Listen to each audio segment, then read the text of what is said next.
नमस्कार, प्रणाम, आदाब, सत श्री अकाल, जय भीम, जोहार।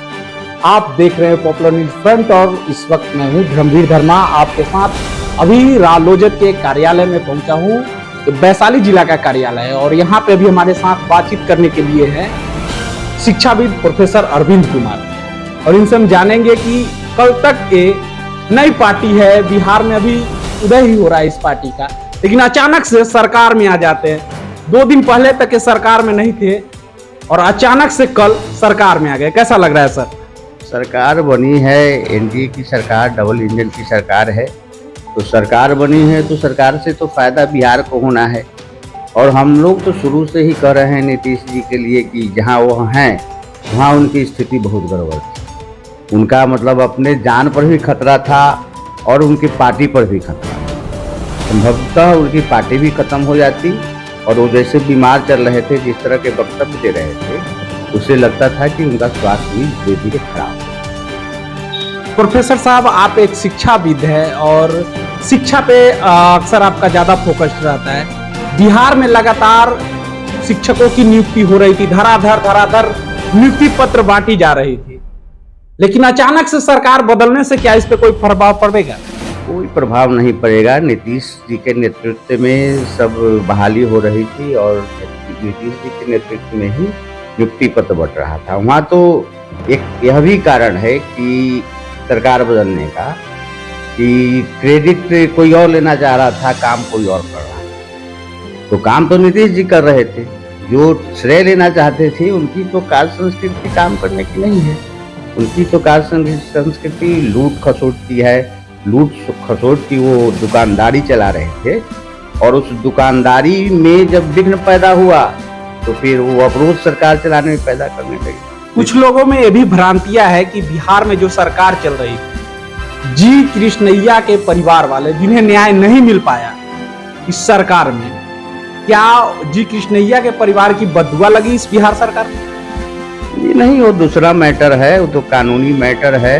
उसमें कोर्ट ही कुछ कर, सरकार क्या करेगी? कोर्ट जो करेगा वही होगा। तो सरकार कोर्ट खुद से संशोधन की थी कानून में खुद संशोधन नहीं की थी, लेकिन वह तो न्यायपालिका का मैटर है।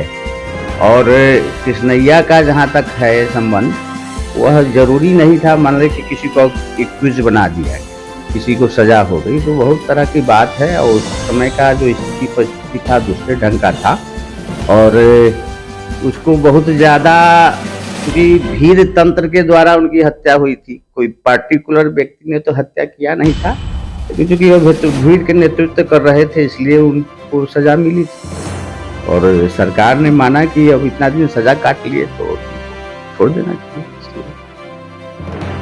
तो अब आप सरकार में आए हैं, बिहार के लिए क्या उम्मीद कर रहे हैं कि अब आप सरकार के साथ है, आपकी सरकार है या बिहार में, तो क्या लगता है कि जिस तरीके से लगातार धराधर नियुक्ति पत्र बट रही थी अब आगे भी बटेंगी? वो तो होना ही था, तो नीतीश जी के नेतृत्व में बट रहा था। नीतीश जी तो है ही, नेतृत्व तो चेंज हुआ नहीं है। और उसे जो है कार्य में और 4 चांद लगेगा और स्पीड बढ़ेगा उसका, क्योंकि एक काम करने वाली सरकार और जिसका कार्य संस्कृति है कि हम काम करें, वैसे लोगों के साथ नीतीश कुमार आ गए हैं, तो निश्चित ही बिहार अब खुशहाली की ओर। एक समय था जब आपके नेता उपेंद्र कुशवाहा जी जदयू में अपनी पार्टी को विलय कर लिए थे और फिर अचानक से नई पार्टी बनाए, इनसे हट गए। अब नीतीश जी तो फिर साथ में आ गए। वो ठीक है, नीतीश जी फिर साथ में आ गए, तो हम लोगों ने तो बीच में भी कहा था, हमारे नेता ने कहा था कि नीतीश जी आए हैं उनके लिए सिफारिश करेंगे नरेंद्र मोदी से, क्योंकि नीतीश जी तो हमारे नेता के रहनुमा है। उन्हीं के साथ रहकर उन्होंने काम सीखा है, राजनीति किया है। कुछ विशेष परिस्थिति थी, कुछ ऐसे लोगों के साथ नीतीश जी घिर गए थे जिन्होंने उन्हें ले जा करके महागठबंधन की सरकार में धकेल दिया। और वाकई नीतीश जी तो ईमानदार व्यक्तित्व के लोग हैं, कोई उनके मतलब व्यक्तित्व पर तो कोई दाग नहीं है, न किसी तरह के घोटाला में वो शामिल है, न किसी तरह का उन पर दाग है, न कोई केस है, न मुकदमा है। तो साफ छवि के लोग हैं, काम करने वाले लोग, और उनके साथ हम लोग काम करेंगे, हमारी पार्टी काम करेगी। एक समय में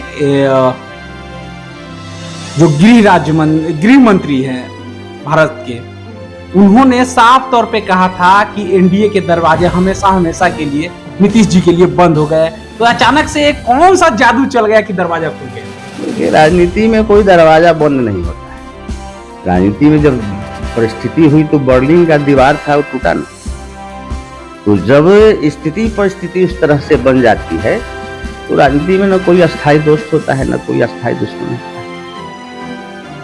तो राजनीति में ना कोई अस्थायी दुश्मन होता है, ना ही कोई अस्थायी दोस्त होता है, ऐसा कहना है शिक्षाविद प्रोफेसर अरविंद कुमार का। इन्होंने साफ तौर पे कह दिया है कि राजनीति में कुछ भी संभव है और कुछ भी हो सकता है, परिस्थितियों का खेल है। आगे भी इस तरीके की खबर को लेकर हम आपके बीच आते रहेंगे। तब तक लेते विदा।